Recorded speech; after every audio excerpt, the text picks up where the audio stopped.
사랑합니다. 네, 우리는 약 3개월 전에 그 고난주간 예수님의 십자가를 함께 묵상하며 그분의 사랑과 은혜에 대해 함께 감사하고 기억하는 시간을 가졌습니다. 우리는 예수님이 분명한 역사적 인물이시고 또 그분께서 십자가에 죽으신 사실을 믿습니다. 아멘. 당연하고 너무 바보 같은 이야기일 수 있는데요. 그렇다면 예수님께서 십자가에서 죽으신 이유와 까닭은 무엇일까요? 그것 또한 너무나 당연한 질문입니다. 우리의 죄 때문에 예수님께서 죽으셨습니다. 오늘 우리가 너무나 잘 알고 있는 그 예수님의 십자가 사건 전에 이 재판에 대한 내용, 예수님께서 우리의 죄 때문에 죽으신 것은 맞지만 예수님께서 그렇다면 어떻게 그 십자가로 가시게 되었고 본인 스스로 십자가를 들고 올라가신 것이 아니라 어떻게 그 십자가 형벌을 받으시게 되었는지에 대해서 오늘 좀 본문을 통해서 함께 보고자 합니다. 잘 아시는 것처럼 시간이 지나면 지날수록 이 예수라고 하는 한 청년의 영향력이 이 유대 사회 가운데 점점 강해지게 되었고, 마찬가지로 당연하게 당시의 종교 지도자들이었던 사람들은 위기감을 느끼기 시작했습니다. 그뿐만이 아니라 이 예수님께서 당시 종교 지도자들을 향해서 비판적인 말씀을 또한 계속해서 하셨기 때문에 누구보다 민감하게 반응할 수밖에 없었죠. 그러다 결정적인 사건이 하나 발생하는데요. 바로 죽은 나사로를 예수님께서 살리시는 사건이 일어납니다. 요한복음에서 그 사건이 일어난 이후에 이들은 이렇게 반응합니다. 요한복음 11장에서 이렇게 기록합니다. 이에 대제사장들과 바리새인들이 공회를 모으고 이르되 이 사람이 많은 표적을 행하니 우리가 어떻게 하겠느냐? 만일 그를 이대로 두면 모든 사람이 그를 믿을 것이요 그리고 로마인들이 와서 우리 땅과 민족을 빼앗아 가리라 하니 이날부터는 그들이 예수를 죽이려고 모의하니라 라고 하고 있습니다. 구체적으로 종교 지도자들이 가장 두려워했던 것은 무엇이냐? 나사로를 살린 것과 같이 사람이 도저히 행할 수 없는 이런 기적을 행하는 이 예수라는 사람이 더더욱더 이런 기적들을 행한다면 많은 사람들이 예수라는 사람을 따르고 믿게 될 것이고, 자신들을 중심으로 하고 있었던 이 유대 사회의 질서가 무너지게 됨과 동시에 그 틈을 호시탐탐 노리고 있던 그 로마가 군대를 보내 이 혼란스러운 이 이스라엘의 전국을 자신들이 주도권을 얻기 위해서 군대를 보내게 될 것이다 라는 생각까지 이들은 확장해서 생각했던 것입니다. 우리가 오늘 읽지는 않았지만 이 요한복음 11장의 부분에 보면은 그들은 그래서 이렇게 결심을 합니다. 저 예수라고 하는 한 사람만 죽기만 하면 이 모든 것들은 해결된다 라고 그렇게 결론을 내리고 저 예수를 죽일 모의를 방법을 찾기 시작한 겁니다. 그렇게 이 예수님을 강제로 재판으로 끌고 가서 이들은 어떻게 보면 짜맞춘 각본에 의해 표적 수사를 예수님께 시작하는데요. 오늘 이 사건이 바로 예수님을 그렇게 잡아다가 시작한 재판의 모습이 우리가 오늘 읽은 본문의 상황입니다. 그런데 제대로 된 죄가 없는 예수님을 잡아다가 이 재판을 진행했으니 누가 봐도 확실한 증거 또한 찾아내지 못해왔고, 또 거짓 증인들을 데려다가 이 거짓 증인들의 증언을 들어보니 증언들도 서로 일치하지 않는 모습이 오늘 본문에 보시면 2번이나 나오게 됩니다. 그들의 그런 재판의 모습에 예수님은 계속해서 침묵을 지키시다가 대제사장의 한 가지 질문에 예수님께서 드디어 그 침묵을 깨시고 대답하기 시작하시는데요. 그것이 바로 61절과 62절입니다. 우리 한 목소리로 함께 읽도록 하겠습니다. 침묵하고 아무 대답도 아니하시거늘 대제사장이 다시 물어 이르되 내가 찬송받을 이의 아들 그리스도냐? 예수께서 이르시되 내가 그니라. 인자가 권능자의 우편에 앉은 것과 하늘 구름을 타고 오는 것을 너희가 보리라 하시니. 아멘. 너가 정말 찬송받을 이의 아들 그리스도냐라고 하는 그 질문에 예수님께서 침묵을 깨고 그렇다, 내가 바로 그가 맞다라고 답하십니다.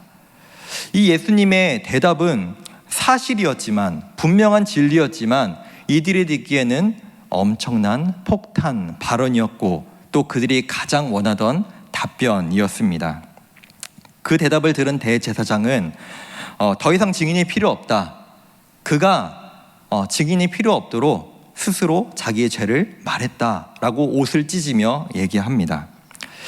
아시다시피 당시에 그 하나님의 이름을 함부로 부르고 또 하나님의 이름을 함부로 어디론가 인용하는 것은 당시 유대인들에게 있어서는 가장 조심해야 될 일 중 하나였습니다. 그래서 성경을 필사하고 옮겨 적는 서기관들 같은 경우에는 하나님의 이름이 그 구약 성경에 등장할 때마다 자신의 몸을 다시 한번 씻고 그 이름을 적는 것을 우리는 잘 알고 있습니다. 심지어 그 하나님의 이름을 적을 때 또한 우리는 보통 하나님의 이름을 여호와 또는 야훼라고 알고 있는데 그 이름도 모음까지 적는 것이 아니라 자음만 적어서 또 그것을 발음할 때는 실제로는 감히 누구도 여호와 야훼라고 발음하지 못하고 아도나이 나의 주님이라고 다르게 입으로 부를 정도로 그들은 하나님의 이름을 함부로 부르지 못하고 감히 입 밖으로 내뱉지 못하는 사람들이 당시의 유대인들이고 또 당시의 종교 지도자들이었습니다. 그런 종교 문화 속에서 예수님은 내가 그다, 내가 하나님이고 내가 하나님의 아들 그리스도다 라고 말씀하신 것뿐만이 아니라 이렇게까지 말씀하시죠. 내가 하나님의 우편에 앉아 있을 것과 하늘 구름을 타고 너에게 올 것을 보게 될 것이다 까지 말씀하신다는 것입니다. 여기에서 하나님의 우편에 앉는다는 것, 이것이 진짜로 실제로 오른쪽에 앉아있다라고 하는 의미보다는 우편에 앉아있다라는 당시의 의미는 당시의 통치자, 권세자의 대리자라고 하는 의미를 가지고 있었습니다. 또한 구약에서 구름을 타고 온다라고 하는 것은 하나님에게만 해당하는 말씀이었고, 즉 내가 하나님이다 라고 하는 예수님께서는 지금 대답하신 겁니다. 즉 그들에게는 신성모독이라고 충분히 그 죄를 예수님에게 씌울 만한 그 말씀을 예수님은 지금 하고 계셨던 겁니다. 그렇기에 예수님께서는 신성모독죄라는 죄명으로 그들에게 사형이라는 정죄를 받게 됩니다. 하지만 아이러니하게도 당시의 유대인들에게는 사형을 집행할 권한이 없었습니다. 이스라엘을 통치하고 있었던 것은 로마 제국이었고 사람의 목숨을 취할 수 있는 것은 당시의 최고 권력에게만 해당하는 것이었기 때문에 로마에게 신성모독죄입니다 라고 그 제목으로 로마 재판에 넘겨봤자 예수님은 처벌받을 만한 항목이 아니었습니다.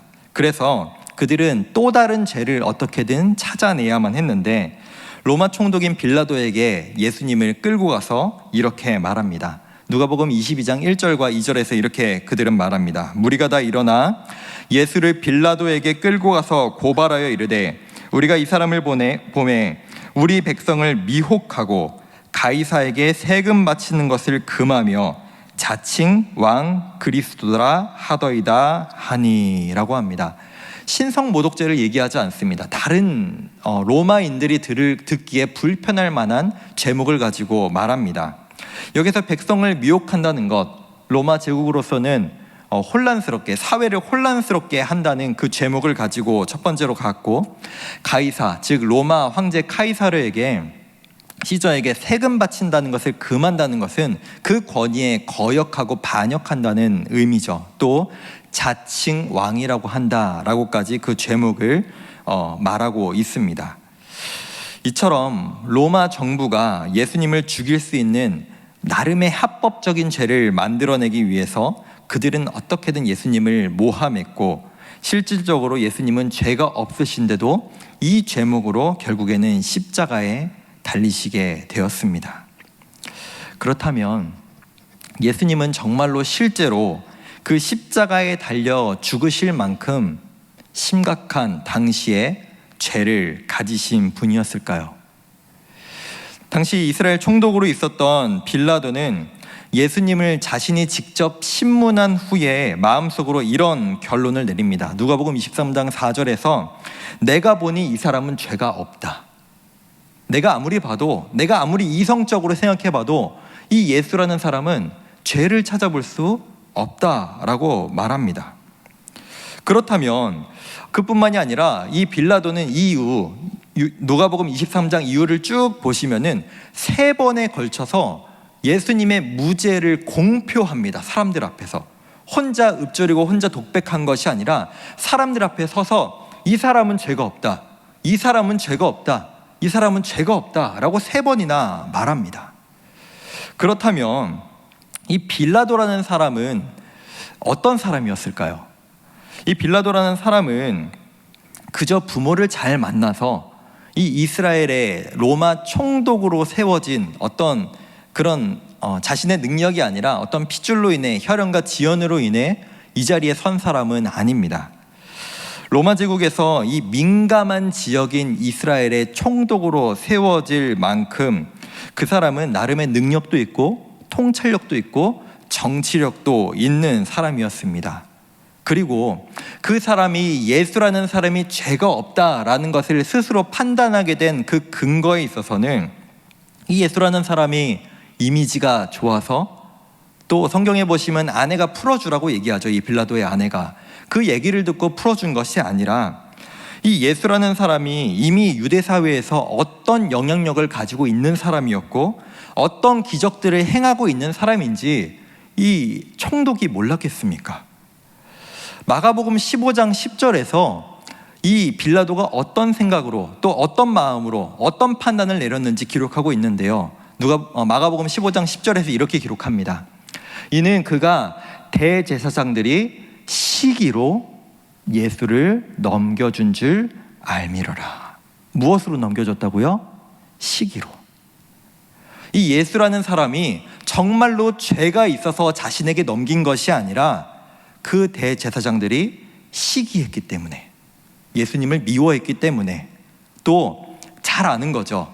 이 예수라는 사람의 세력이 커지면 커질수록 자신들의 위치가 축소되는 것을 느끼고 제거하려고 하는구나 라고 이미 꿰뚫고 있었다는 것입니다. 그런데 그 빌라도는 그렇게 이 예수라는 한 청년이 무죄함을 확신하고 있었음에도 불구하고 왜 결국에는 이 예수님을 십자가에 못 박히도록 넘겨줘 버렸을까요? 마태복음 27장 24절에는 이렇게 기록합니다.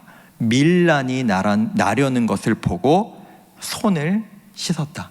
더 이상 내 소관이 아니다. 나는 잘못 없다라고 넘겨줘 버렸다라고 기록합니다. 아까 말씀드렸지만 이 빌라도라는 사람은 정치인입니다.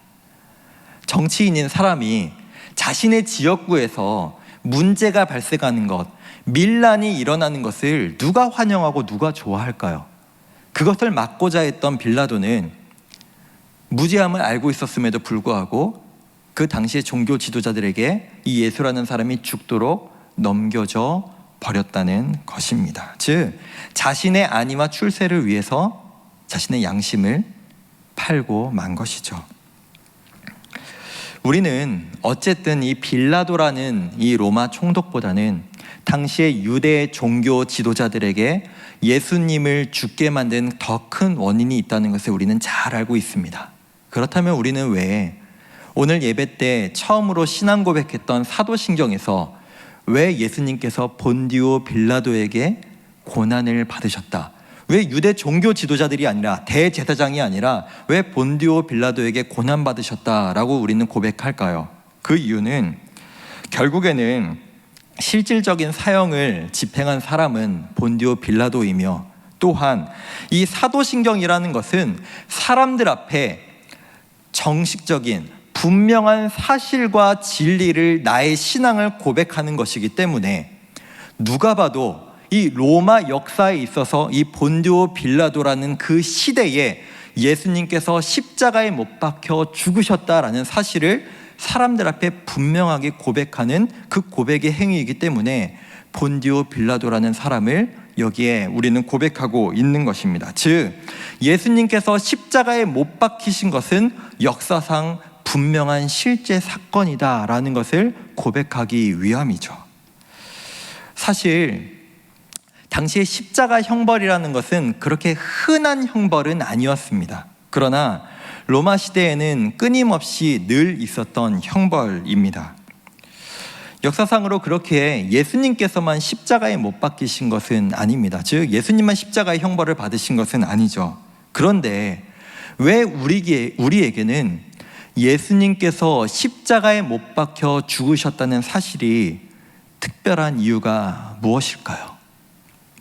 예수님께서 그저 정말로 신성모독과 로마 정부에 대한 반역죄로 십자가에 못 박혀 죽으신 사람이었다면, 그저 단순히 그 죄 때문에, 실제로 그 죄 때문에 십자가에 못 박히신 분이라면 사실 우리의 반응은 제가 예전에 어렸을 때 예수라고 적혀있는 그 위인전을 읽은 적이 있거든요. 거기에 보면 예수님에 대해서 이렇게 기록합니다. 사랑이 많은 분, 사랑을 실천한 분, 그냥 그 정도입니다. 우리는 그 예수님에 대해서 정말로 사람이 할 수 없는, 사람이 쉽게 행할 수 없는 사랑을 실천한 위인이구나, 사람이구나, 이 정도밖에 생각하지 않을 겁니다. 하지만 불쌍하고 안타깝다라는 생각도 했겠죠. 그리고 또한 당시에 예수님을 죽이려고 했던 종교 지도자들, 또 유대인들, 또 이 빌라도까지 그 누구도 이 예수님이 하나님의 아들이고 메시아이며 내가 하나님의 아들이고 메시아를 죽였다라고 생각하지 않았을 것입니다. 그런데 중요한 건 그들은 몰랐다고 그 누구도 핑계댈 수 없습니다. 왜냐하면 우리가 오늘 본문에서 함께 읽었듯이 예수님께서는 분명히 이처럼 말씀하십니다. 내가 하나님이고 내가 그 하나님의 아들이며 내가 너희를 구원할 그리스도 메시아다라고 말씀하셨기 때문입니다. 오늘 설교 제목인 내가 바로 그다, 내가 바로 그니라 라고 말씀하셨던 것처럼입니다. 예수님께서 십자가에 달려 죽으신 이유, 우리 주일학교 아이들에게 물어봐도 다 알고 있습니다. 내 죄 때문에 죽으셨어요, 우리 죄 때문에 죽으셨어요 라고 우리는 쉽게 대답할 수 있을 것입니다. 그런데 실제 그 당시의 사건들을 우리가 다시 한번 깊이 보니 결국 예수님께서 죽으신 이유는 예수님께서 자신이 누구이신지 분명하게 밝히시고 말씀하셨음에도 불구하고 그 말씀에 대해 받아들이지 아니했고 그 말씀에 대해서 믿지 아니하였던 그 당시의 사람들 때문에 예수님은 십자가에 달려 죽으실 수밖에 없으셨습니다. 만약 우리가 예수님이 누구이신지 알면서도 또 그 말씀에 대해 들었으면서도 믿지 않는다면, 더 나아가 그분의 말씀에 대해서 그 구원자이시며 그 우리의 그리스도이신 예수님의 말씀임을 우리가 알면서도 그 말씀에 대해서 우리가 또한 순종하지 않는다면 우리는 그 누구도 예수님을 십자가에 못 박으라고 말하지 않았지만, 그 누구도 예수님을 십자가에 못 박지 않았지만 우리 또한 그 예수님을 십자가에 못 박도록 만든 당시의 종교 지도자들과 또 그 빌라도와 혹은 다를 바가 없는 우리의 모습이 때때로 나타나고 있는 건 아닌지 돌아봅니다. 당시의 종교 지도자들은 아마도 이런 생각을 했을 것입니다. 그들은 자신의 나라를 보호하고 지키고 로마로부터 구원해내겠다고, 그래서 저 예수라는 사람이 죽어야 한다고 그들은 그렇게 말했습니다. 자신들의 행동은 내 욕심 때문이 아니야, 내 시기심 때문이 아니야, 내 마음이 아니라 나는 이 나라를 지키고 하나님에게 충성하고 나는 이 하나님의 나라를 위해서 충성했을 뿐이야 라고 말하지만 결국 그들의 행동은 하나님께서 보내신 그 예수님을 죽이는, 십자가에 못 박는 행동을 했습니다. 저는 이 말씀을 보며 한편으로는 두려웠습니다. 내가 하는 행동이 교회를 위한 것이다 라고 말하면서 다수를 위한 것이다 라고 말하지만 그 마음 깊은 것에 내 욕심과 내 이기심으로 인해 하나님을 앞으로는 드러내고 있지만, 공동체를 드러내고 있지만 결국에는 그 행동과 그 말이 예수님을 십자가에 못 박고 있는 그 행동은 아닌가라는 두려운 마음이 들었습니다. 또한 이번 설교를 준비하며 지금 진행 중인 일청년부 수련회를 기억하며 이런 마음이 들었습니다. 주일학교 사역을 하면 할수록 우리의 자녀들 예배 잘 나오는 것 같습니다. 예배도 잘 드리는 것 같고요. 말씀도 잘 듣고 잘 배우는 것 같습니다. 그런데 제가 이번에 제자훈련, 고등부 아이들 제자훈련도 해보고 또 아이들에게 어떤 이런 신앙의 이야기를 들어보면은 이런 반응들이 나옵니다. 아는데요, 예수님이 날 위해 구원하신 것, 날 위해 십자가에 못 박히신 것 알고 들었고 누구보다 정말로 많이 들어서 알고 있는데 그 아이들이 하는 말 믿어지지가 않아요. 믿어지지가 않아요. 모르겠어요. 알겠는데, 너무 많이 들어서 알겠는데, 선생님이고 목회자들이고 많이 얘기해서 알겠는데 믿어지지가 않아요. 받아들이질 못하겠어요. 저는 이 아이들의 모습을 보며 이 종교 지도자들이 아니라 당시의 그 군중들, 유대인들, 예수님의 말씀을 그 누구보다 가까이에서 듣고 그 기적을 가까이에서 보았지만 정작 그들이 행했던 행동, 눈앞에 있는 메시아가 누구인지 알지도 믿지도 못한 채 그 분위기에 휩쓸려 십자가에 못 박으라고 말했던 그 유대인들, 우리 아이들이 그런 길을 걸을까? 아는데, 잘 알고 있는데, 배웠는데 그 예수님을 마음에 모시지도 못하고 만나지도 못하고 믿지도 못해서 정작 그들의 삶이 예수님을 십자가에 못 박은 그 행동을 하고 있는 우리의 자녀들이 되지 않을까 너무나 두렵습니다. 저는 이번 여름 코로나로 인해 2년 6개월 이상을 못했던 이번 여름 사역 가운데 우리 아이들이 지식적으로 쌓이고 머리만 커지는 것이 아니라 인격적으로 그 예수 그리스도를 만나고 믿어지는 역사가 있기를 간절히 소망합니다. 말씀을 맺겠습니다. 그렇습니다. 예수님께서는 우리의 죄 때문에 십자가의 길을 가셨습니다. 그 누구의 강요도 아니고 스스로 그 길을 걸어가셨습니다. 그러나 그 과정 가운데 예수님이 십자가에 못 박히게 된 그 과정 가운데는 결국에는 그 한 사람 한 사람의 죄들, 그 예수님의 말씀을 받아들이고 싶지도 않고 믿고 싶지도 않은 그 사람들의 죄악으로 인하여 예수님 그 십자가에 못 박히시게 되었습니다. 바라기는 우리의 삶 속에서 우리가 또한 동일한 잘못과 또 그 길을 걸어가지 않기를 소망합니다. 예수님을 십자가에 못 박는 그런 삶이 아닌 나의 죄를, 나의 연약함을 십자가에 못 박는 우리의 삶이 되었으면 좋겠습니다. 더불어 우리의 자녀들이 이번 여름 하나님을 인격적으로 만나고 수도 없이 들었던 그 말씀이 정말로 믿어지는 그 역사가 이번 여름 사역 가운데 있기를 간절히 소망합니다.